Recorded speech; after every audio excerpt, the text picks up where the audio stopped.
Sir ఈ మధ్య కాలంలో మనకు టీఎస్ లో చూస్తే గనక హైడ్రా అని మనం వినడం జరుగుతుంది.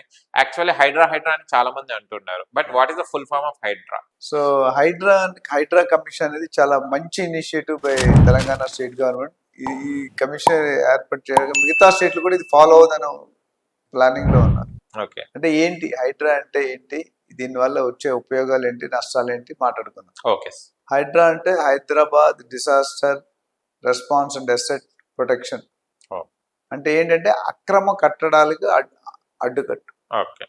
ఆనకట్టు అడ్డుకట్టు అంటారు. ఓకే. Hmm. సో అంటే ఒక 1950 60-70 సంవత్సరాల క్రితం మన తెలంగాణలో 1700 పైచిలుగా చెరువులు ఉండేవి. చెరువులు, లేక్స్, బఫర్ జోన్, 111 ఇవన్నీ ఉంటాయి కదా, ఇవన్నీ కూడా అక్కడ కన్స్ట్రక్షన్ అలౌడ్ కాదు. ఇప్పుడు ఆ 1700 కాస్త 700 అయిపోయింది. మరి ఈ 1000 చెరువులు ఏమైనట్టు అంటే రాత్రి కొంతమంది బిల్డర్స్ కానీ కొంతమంది బడాబాబులు కానీ, ఆ పేర్లన్నీ మనకు వద్దు, బడాబాబులు చాలా మంది ఉన్నారు, వాళ్ళందరూ రాత్రి మట్టిలో 20-30 లారీలు తీసి మట్టి కప్పేసి దాన్ని బిల్డింగ్ కట్టేసి అమ్మేస్తారు. మస్బూస్ మారేడుకాయ, which is against illegal construction.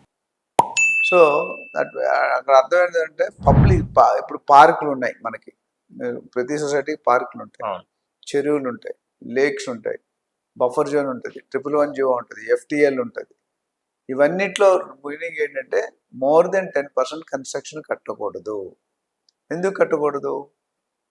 ఇప్పుడు ఉస్మాన్ సాగర్ కానీ, అహిత్ సాగర్ కానీ హిమాయత్ సాగర్ కానీ ఉంటే అవి తాగడానికి వాడే నీళ్ళు అవి. ఇప్పుడు నువ్వు ఇక్కడ చెరువు పెట్టుకొని నెక్స్ట్ ఒక 1 కిలోమీటర్లో కమర్షియల్ బిల్డింగ్ అని, రెసిడెన్షియల్ బిల్డింగ్, డ్రైనేజ్ వాటర్ ఎక్కడికి వెళ్తుంది?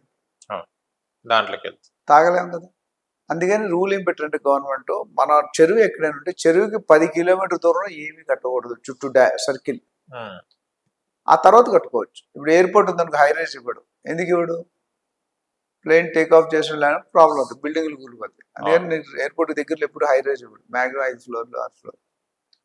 సో ఈ హైడ్రా కమిషన్ ఇప్పుడు ఏమైందంటే రేవంత్ రెడ్డి గారు మరి ఇంతమంది ఏ గవర్నమెంట్ అంత సీరియస్ యాక్షన్ తీసుకోలేదు దాని మీద. అప్పుడు అంతమంది చెప్పాను, రేవంత్ రెడ్డి గారు రియాల్టర్ ఏజెంట్ ఆయన కెరియర్లో. ఎప్పుడో కోకాపేటలో 10-20 సంవత్సరాల క్రితమే ల్యాండ్లు కొని ట్రేడింగ్ చేసేవారు. సో ఆయన లాస్ట్ మినిస్ట్రీలో కేటీఆర్ గారు ఉండేవారు, MAUD, municipal administration urban development. ఇప్పుడు ఆ డిపార్ట్మెంట్ ఎవరి దగ్గర ఉందో తెలుసా? రేవంత్ రెడ్డి దగ్గరే ఉంది. ఓకే. ఇవ్వలేదు, ఎందుకంటే నాకు అందులో అవగాహన ఉంది. అది కూడా ఆయన చాలా తెలివైన పర్సన్, ఎందుకంటే డబ్బులు ఎక్కడ వస్తాయో తెలుసుకున్నాడు. ఒకప్పుడు అగ్రికల్చర్ వచ్చేది, ఫార్మా వచ్చేది, సాఫ్ట్వేర్ వచ్చేది, IT వచ్చేది. ఇప్పుడు అన్నిటికీ మించిపోయి రియల్ ఎస్టేట్ పైన. ఎవరైనా నీకు బిలియనర్ ఇన్వెస్టర్ ఏ డిపార్ట్మెంట్? Real estate. మిగతా ఏ డిపార్ట్మెంట్లు లేదండి, అయిపోయినట్టే. సో ఆయన అది పెట్టుకున్నాడు. సో ఏం చేశారంటే ఈ అక్రమ కన్స్ట్రక్షన్ బాగా అవుతున్నాయి. కొంతమంది లీడర్స్ కానీ, కొంతమంది బిజినెస్ మెన్ కానీ, కొంతమంది సెలబ్రిటీ కానీ, బాగా పేజ్ 3 కస్టమర్స్ కానీ, వీళ్ళందరూ కూడా ఎక్కడ దొరికితే అక్కడ ఆక్యుపై చేస్తారు. ఇప్పుడు కొన్ని ఏమవుతుంది, కొంతమంది రాజకీయ నాయకులు ఏం చేశారు, మినిస్టర్ పొజిషన్ ఉండదు, ఇండస్ట్రీస్ ఏం చేశారు, నీళ్ళు వెళ్ళకుండా వాళ్ళు కాంపౌండ్ వాళ్ళు కట్టేస్తారు. అప్పుడు నీళ్ళు ఫ్లో అయితే రివర్స్ అవుతుంది, ఓవర్ఫ్లో, రోడ్స్ మీద చుట్టూ ఓవర్ఫ్లో అవుతుంది. సో ఇవి అన్నీ ఉండకూడదు, ఇల్లీగల్ కన్స్ట్రక్షన్ చెయ్యకూడదు. అండ్ నా భూతో నా భవిష్యత్ అంటే ఈసారి పనిష్మెంట్ ఎట్లా ఉందంటే మళ్ళీ జిందగీలో ఇంకొక ఏ బిల్డర్ కానీ, ఏ అందరు సెలబ్రిటీ కానీ ఇల్లీగల్ కన్స్ట్రక్షన్ కట్టాలనే థాట్ కూడా రాకూడదు, ఆలోచన రావద్దు, చేయడం దూరికి బాధే అని ప్లాన్ చేశారు. సో దానికి ఏవి రంగనాథ్ IPS IG లెవెల్లో పర్సన్ని అపాయింట్ చేశారు కమిషనర్గా. ఆయన బాగా మోటివేట్ చేసి పంపించేసి ఎప్పుడు చెప్పినా కదా నీ పని నువ్వు చేసుకోవాలి, నా రూటే వేరు. సో ఆయన బిల్డింగ్లో గత 1 వీక్గా బిల్డింగ్లు కొలగొడుతూనే ఉన్నాడు, పొద్దురు వెళ్ళి. 3500 మంది ఎంప్లాయీస్ ఇస్తా అన్నాడు ఈ డిపార్ట్మెంట్కి. 3500 మంది ఒక డిపార్ట్మెంట్. అందులో 259 మంది ఆల్రెడీ జాయిన్ అయిపోయారు.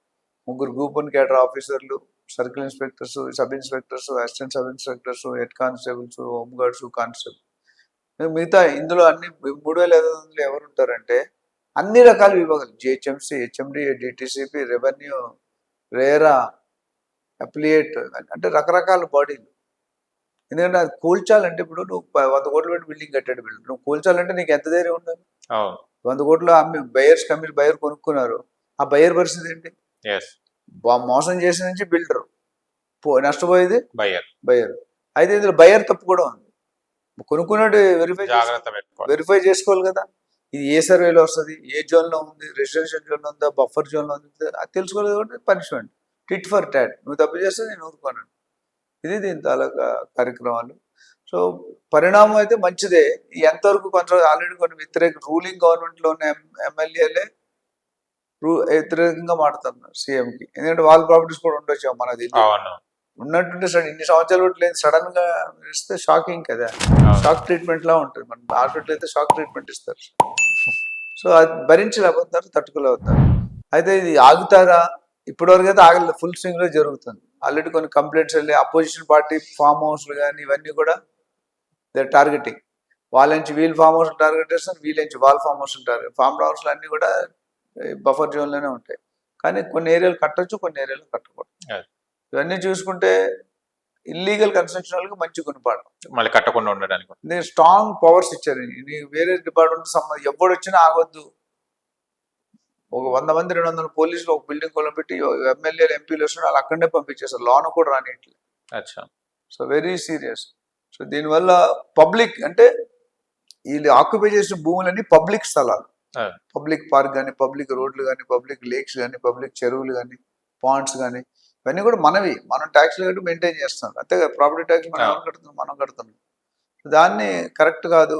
అది ఏ పర్పస్కి అయితే జోన్ ఇచ్చారో ఆ జోన్ పర్పసే వాడాలి. అంతేగాని రెసిడెన్షియల్ ఏరియాలో రెసిడెన్షియల్ కట్టవచ్చు, బఫర్ ఏరియాలో ఇది కట్టకూడదు. 10% అని ఉంటుంది. అంటే మొత్తం 1000 గజాలు అంటే 100 గజాలు కట్టుకోవాలి ఫామ్ హౌస్. ఇంకోటి ఏంటంటే పెరి అర్బన్ జోన్ ఉంది, అందులో 25% కట్టుకోవచ్చు. సో ప్రతి జోన్కి ఎంత కట్టుకోవచ్చు, ఎంత కట్టుకోవద్దు అని డిక్లేర్ చేసి ఉంది. ప్రొహిబిటెడ్ ల్యాండ్ ఉంటుంది, ULC urban land ceiling act అని అది ఉంటుంది. సో ఇట్లా ఉన్నప్పుడు ఇప్పుడు కూడా builders are not suppose to act construct చేయకూడదు. బట్ అన్ఫార్చునేట్లీ ఆగారు. అది ఇప్పుడు అతి లేట్గా వచ్చిన లేటెస్ట్గా వెలుగులో వచ్చింది.